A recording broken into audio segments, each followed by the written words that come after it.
Mheshimiwa Naibu Spika, kutotumika kwa baadhi ya viwanja kunatokana na hatua mbalimbali za utekelezaji ikiwemo kutokamilika kwa ujenzi, kutokabidhiwa rasmi au kutopangiwa utaratibu wa matumizi na uendeshaji.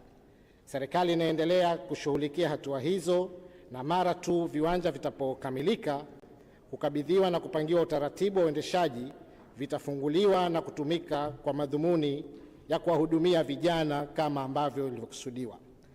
Mheshimiwa Naibu Spika, viwanja vya Maisara vitaendelea kutumika na wananchi wote, hususan wale waliokuwa wanatumia kabla ya kufanyiwa marekebisho na baada ya kukamilika taratibu za uendeshaji. Wananchi watapewa ruhusa ya kutumia kama ilivyokuwa awali, ingawa matumizi hayo yatazingatia utaratibu maalum utakayowekwa ili kuhakikisha usalama, ufanisi na utunzaji wa miundombinu hiyo. Mheshimiwa Naibu Spika, nakushukuru.